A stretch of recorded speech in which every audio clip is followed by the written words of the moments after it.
কাপড় কিনে বাড়ির সবার জন্য ভালো ভালো মোবাইল সেটগুলো পাঠায়, কম্পিউটার পাঠায়, ল্যাপটপ পাঠায়, কিন্তু দিন শেষে সেই মানুষগুলোই এই অবহেলার শিকার হয় এবং তারাই জিনিসগুলো না ব্যবহার করে, মূল্যবান সামগ্রী ব্যবহার না করেও তারা দিন শেষে যখন বাড়ি আসে তারা আসলে সেরকম মূল্যায়িত হয় না। সবাই সবাইকে নিয়ে নিতে থাকে, টাকা ছাড়া আসলে কেউ কিছুই বুঝে না। সো আপনাদের সাথে কিছুটা আমার আজকের দিনটা হলেও মিলে যাচ্ছে। এই জন্য আমি এই পরাজয়ে আমি হেরে গিয়েও আমি আপনাদের ভালোবাসায় জিতে গেছি এবং আপনারা হারেননি, আপনারা জিতেছেন। আসসালামু আলাইকুম। মন থেকে চেয়েছিলাম নির্বাচনে এই লোকটা জয়ী হোক। নোয়াখালী 5 আসন থেকে তিনি নির্বাচনে অংশগ্রহণ করেছিলেন এবং এইটা আমাদের প্রায় মানুষের, অনেক মানুষের যারাই ছিলেন মানবিক শওকত, তিনি লোকটা কীরকম তার কাজবাজ সবাই আমরা কম বেশি জানি। ব্যারিস্টার সুমন যেমন আওয়ামী লীগ থাকাতে অনেক ভালো কাজ করে গেছেন, ঠিক তেমনই কিন্তু মানবিক শওকত এই লোকটা অনেক ভালো কাজ করে গেছেন, অনেক কিছু করেছেন।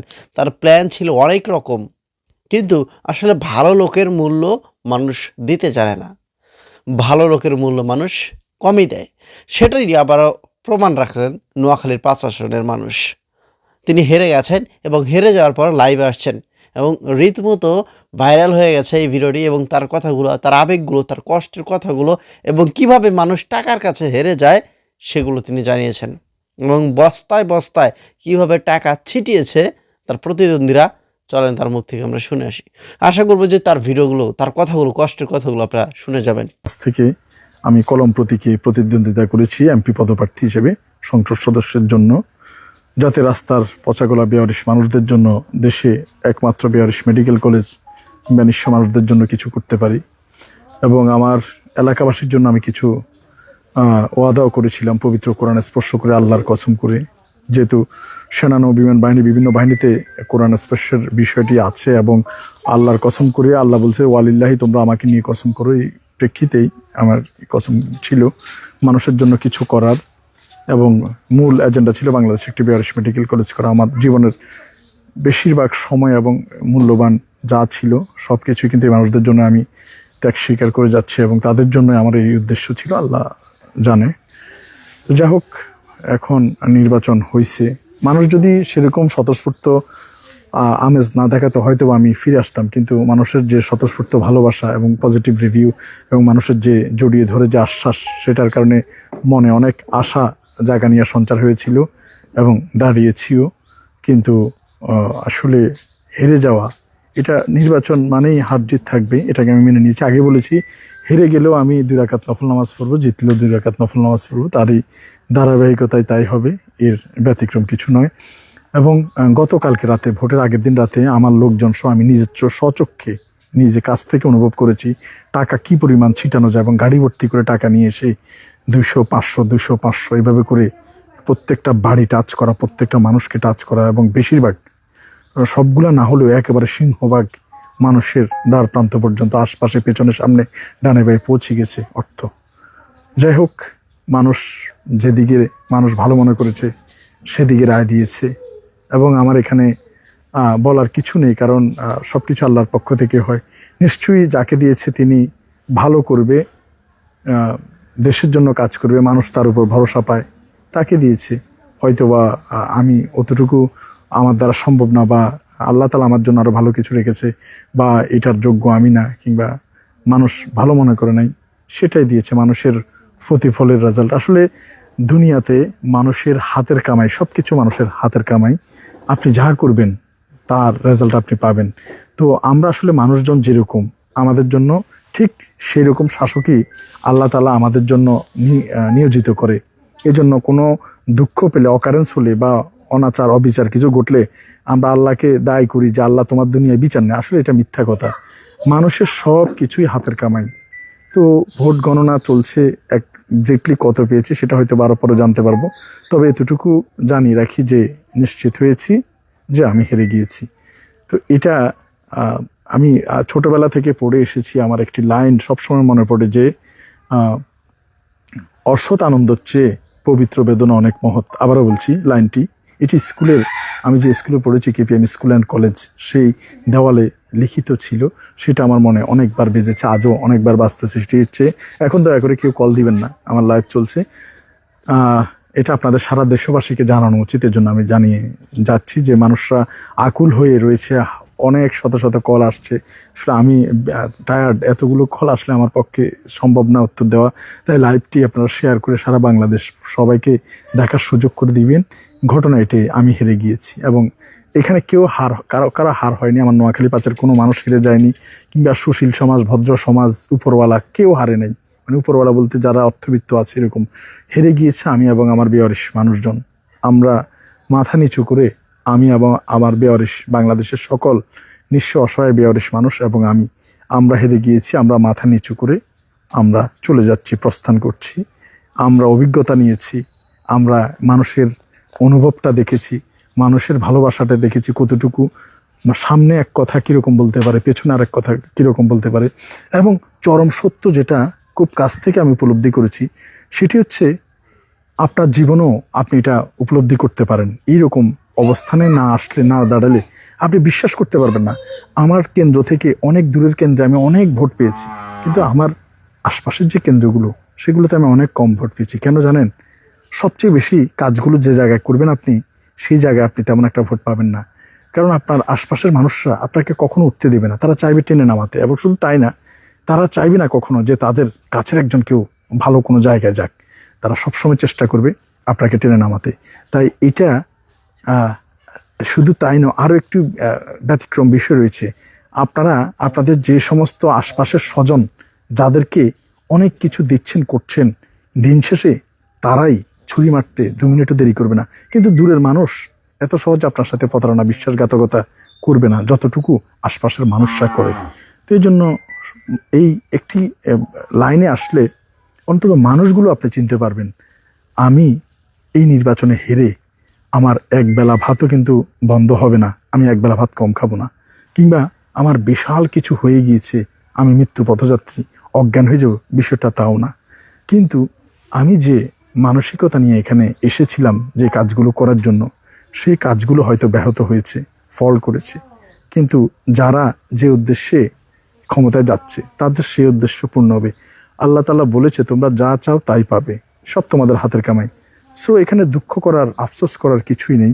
শুধু এতটুকু সান্ত্বনা যে জাতি আমরা যেরকম, আমাদের জন্য ঠিক সেই রকম শাসকই আসে এবং সেরকম শাসক দ্বারাই কিন্তু আমাদের নিয়ন্ত্রিত হবে। এটাতে দুঃখ পাওয়ার কিছু নেই। প্রত্যেক কিছু আমাদের হাতের কামাই। যারা জিতেছে তাদেরকে ওয়েলডান, ওয়েলকাম। ইনশাল্লাহ সবাই মিলেমিশে সুন্দর একটি সমাজ আমরা যাতে গড়তে পারি, এই আশ্বাস।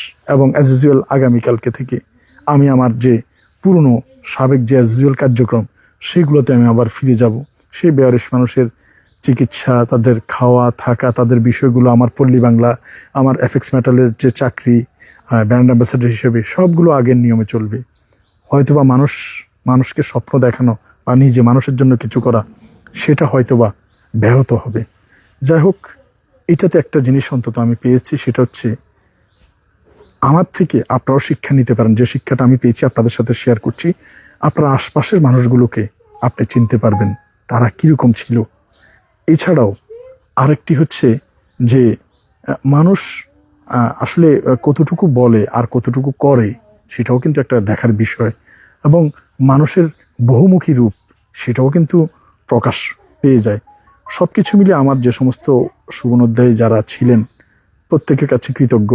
বিশেষ করে কৃতজ্ঞতা জানাচ্ছি আমার সকল প্রবাসী ভাই, বন্ধু, আত্মীয় স্বজন এবং দূর পরবাসের সকল অজানা অচেনা ভাই এবং বোনেরা নিজেরা পোস্টাল ভোটে, ব্যালটে ভোট দিয়েছেন এবং নিজেদের পরিবারকেও চাপে রেখেছেন আমাকে ভোট দেওয়ার জন্য, এবং প্রচারণায় সর্বোচ্চটা অংশগ্রহণ করেছেন। এই জন্য আপনাদের প্রতি কৃতজ্ঞতা। সবসময় বলি যে বাংলাদেশের সর্বোচ্চ সেরা দেশপ্রেমিক আপনারা। দেশের কিছু ভোগ না করেও দেশের সর্বোচ্চ দিয়ে যান আপনারা। তা আপনাদের এই ঋণ, এই ভালোবাসা, এটা ভাষায় প্রকাশ করাটা নেহাত বোকামি। এটা আমি সর্বোচ্চ জায়গা থেকে অনুন করি আপনাদের এই ভালোবাসাটুকু। আর দেশের যারা যেভাবে খেতে চাইছেন, আপনারা হয়তো সেভাবে খেতে পারবেন। কারণ রাজনীতি আমার পেশা নয়, আমার পেশা অন্য কিছু, চাকরি করা, ব্যবসা করা, আদার্স কার্যক্রমে অংশগ্রহণ করা। কিন্তু যাদের পেশা রাজনীতিটাই, তাদের জন্য এটা ঠিক আছে। অনেক মুরব্বী আমাকে বলেছে, শকত তুমি দাঁড়িয়েছ, একবার পরিচয় হও, এটা বলেছে। আসলে আমার পরিচিতি তো শুধু এই 2টা উপজেলায় নয়, 2টা থানায় নয়, সারা বাংলাদেশ ব্যাপী এই কার্যক্রমগুলোর সাথে আমি সম্পৃক্ত। আমি তো আমার পরিচিতির জন্য এখানে দাঁড়াইনি, ওটা ছিল অন্য কোনো বিষয়। যাই হোক, এরপরেও সবার প্রতি ভালোবাসা রইল, কারণ রাগ হিংসা বিদ্বেষ এগুলো থাকা ঠিক না। আল্লাহ তাআলা বলেছে আমরা কখনোই রাগ হিংসা বিদ্বেষ এগুলো কখনোই রাখবো না। যারা দেখছেন সবার প্রতি অনেক অনেক কৃতজ্ঞতা ভালোবাসা। আপনারা সর্বোচ্চ জায়গা থেকে সামাজিক যোগাযোগ মাধ্যমে সর্বোচ্চ প্রচেষ্টা চালিয়েছেন। আপনাদের প্রচেষ্টা অনস্বীকার্য। বিশেষ করে পা নেই, হাত নেই, শরীরের অংশ নেই, বিভিন্ন জায়গা থেকে মানুষজন এসেছে আমার নির্বাচনী প্রচারণা করতে। সারা বাংলাদেশ থেকে আসছে, অনেককে নিষেধ করা সত্ত্বেও এসেছে। সেই অনেক নাম না জানা ভাইগুলোর প্রতি সমবেদনা এবং কৃতজ্ঞতা এবং ভালোবাসা জানাচ্ছি যে আপনারা এসেছেন। এবং বিশ্বাস করেন, অনেকে বলেছে শওকত ভাই এখান থেকে চলে যান, আর বাদ দেন এগুলা, মানুষের জন্য করে আসলে কোনো লাভ নেই। কিন্তু আমিও সব ছেড়ে ছুড়ে চলে যেতাম, কিন্তু যাচ্ছি না কেন জানেন? এই যে প্রবাসী ভাইরা এবং অনেক অসংখ্য মানুষ, নাম না জানা মানুষ আমার প্রতি যে ভালোবাসা জানিয়েছে, এই তাদের ভালোবাসার কাছে আমার এই সামান্য ভোট আসলে এটা কোনো পরাজয় না, এটা আমার বিজয়। আপনাদের এই ভালোবাসা আমাকে মৃত্যু পর্যন্ত এই ভালো কাজগুলো করার সাথে সম্পৃক্ত থাকবে। আপনাদের ভালোবাসার বিজয় হয়েছে। আপনারা যারা ভোট দিয়েছেন, আপনাদের ভোটটা অনেকে বলবে নষ্ট হয়ে গেছে, আসলে নষ্ট হয় নাই। এই ভোটগুলো আমাকে আগামীর ভালো কাজ করার অনুপ্রেরণা যোগাবে। যদি আমি একটু ভোট না পেতাম তাহলে হয়তোবা আমি ভাবতাম যে না, এখানে আর এগুলো করা ঠিক না। কিন্তু আপনাদের দূরের যে মূল্যবান ভোটগুলো দিয়েছেন, যা চেয়েছি তার চেয়ে বেশি পেয়েছি। তাই হয়তো সংখ্যাটা এখন আমার কাছে পুরোপুরি আসে না, বিধায় আমি বলতে পারছি না, কিন্তু যেটা বলেছি তার চেয়ে অনেক বেশি পেয়েছি। আলহামদুলিল্লাহ, আমি খুশি আছি। আপনারাই তো দিয়েছেন, আপনাদের এই কৃতজ্ঞতা স্বরূপ আজীবন এই ভালো কাজগুলো আমি করে যাব। এবং আসলে না বলা কষ্টটাই সবসময় বেশি থেকে যায়। যেমন ঘটনাটি প্রবাসী ভাইদের সাথে কিছুটা আমার মিল আছে। যে মানুষগুলোর জন্য অনেক কিছু করা, যাদের পাশে ছুটে আসা, তাদের জন্য অনেক কিছু করার ইচ্ছা, সেই মানুষগুলো কিন্তু বুঝলো না। ঠিক তেমনি আমার প্রবাসী ভাইরা অনেক টাকা ইনকাম করে, নিজেরা একটি ভালো মোবাইল সেট ইউজ করে না, ঈদে ভালো কাপড় নিজেরা তেমন একটা ব্যবহার করে না, কিন্তু বাড়ির সবার জন্য ভালো কাপড় কিনে, বাড়ির সবার জন্য ভালো ভালো মোবাইল সেটগুলো পাঠায়, কম্পিউটার পাঠায়, ল্যাপটপ পাঠায়। কিন্তু দিন শেষে সেই মানুষগুলোই এই অবহেলার শিকার হয়, এবং তারা এই জিনিসগুলো না ব্যবহার করেও, মূল্যবান সামগ্রী ব্যবহার না করেও তারা দিন শেষে যখন বাড়ি আসে তারা আসলে সেরকম মূল্যায়িত হয় না। সবাই সবাইকে নিয়ে মেতে থাকে, টাকা ছাড়া আসলে কেউ কিছুই বোঝে না। সো আপনাদের সাথে কিছুটা আমার আজকের দিনটা হলেও মিলে যাচ্ছে। 100 টাকার জন্য বিক্রি হয়ে যায়, ভালো মানুষকে ভোট দিতে চায় না। অনেক কন্টেন্ট ক্রিয়েটর কিন্তু তার পাশে এসে দাঁড়িয়েছিল, যার মধ্যে অন্যতম মোজাহের ভাই আছে, এরপরে আরও বেশ কয়েকজন মানুষ আছে, ছিল, কিন্তু দিন শেষে তিনি হেরে গেছেন। দেখেন, তিনি কিন্তু অনেক কাজ করেছেন নোয়াখালীর জন্য, এবং তিনি হয়তো বা জিতলে পরে অনেক উপকার হইতো তাদের, কিন্তু বুঝলো না। তিনি যে কাজগুলো করেছেন মানে এটা অবিশ্বাস্য। এবং আমরা জানি যে ব্যারিস্টার সুমন তিনি যেরকম অনেক কাজ করেছিল, কিন্তু একটু ভুলের জন্য হয়তোবা তাকে আজকে জেলে পচতে হচ্ছে। এরকম মানবিক শওকত ভাই তিনি যে কাজগুলো করেছেন, এইগুলো আসলে কিভাবে ভুলে গেল নোয়াখালীর মানুষ? যাই হোক, আসলে যাদের কপাল তারাই খেয়েছে, দিন শেষে বুঝবে যে 200-400 টাকার বিনিময়ে তারা কি ভুল করেছে। লিখবেন আপনাদের মতামত এই ভিডিও সম্পর্কে।